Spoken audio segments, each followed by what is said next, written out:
It has been a surprise also to us how far he has been willing to push this. But at this point, you are really into crisis mode. You're not just into underperformance mode. So when you look at historical standards, what you need to do at this stage is, next to maybe some political concessions headlines, but you really have to come up with a very credible, strong economic package. It's a combination of raising interest rates.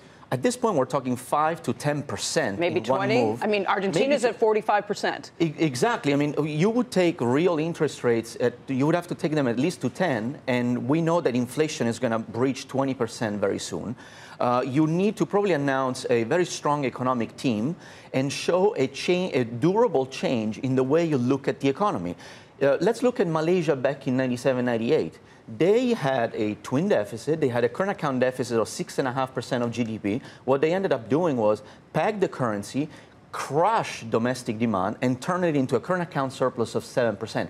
Turkey needs to show that they want to cut spending and boost the savings ratio and basically turn the economy away from this debt-fueled economic model that is becoming unsustainable. As Sarah was mentioning earlier, all the countries with that kind of economic model will be now next in line to But that's what I can't figure out, because clearly Turkey's a mess, and Erdogan's not doing anything to make it better. In fact, he's making it worse and sort of deepening this fight with the United States. But we've seen emerging market crises before contain themselves inside emerging markets. It's a small economy. It's barely a trading partner with the U.S., maybe a little more for Europe. The question about how far this spreads and how vulnerable countries like China or Russia really are haven't gotten a straight answer. We've seen pressure on their currencies. But if Erdogan doesn't ring-fence this, how bad can it get for those much more economically important countries? So I would say that is the right question at this stage, and I would say there are two stages to answer that. There is the immediate next line of fire is the South Africas, the India, the Indonesia, potentially Russia, because there's two components here. There's the economic model as well as the contagion from association with respect to sanctions and political motivations, right?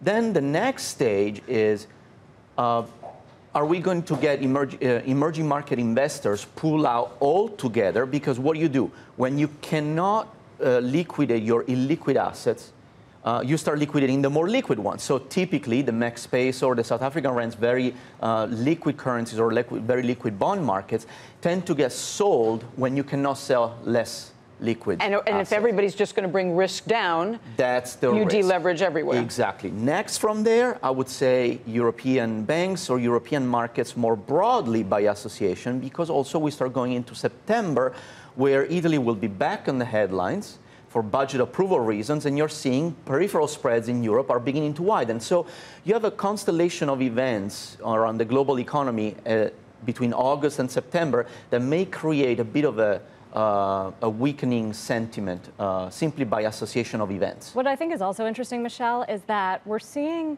currencies used as a political tool from this administration. And President Trump has the ultimate leverage here in that he's got the U.S. dollar, which everybody wants and which is the safe haven. And so he can exert this kind of pressure to get what he wants. And places like Turkey, he can do it in China, which we're already starting to see it actually working. And the question is, how far can he take this?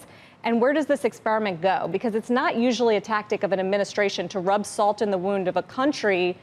Yes, Turkey's got its own problems, and that's why it's in this mess. It has to deal with its economy and its monetary policy. But to actually make these matters worse and bring them to breaking points, I think it'll be really interesting to see how long the U.S. can remain an island of calm. So far, the market has totally got President Trump's back on this. Westward.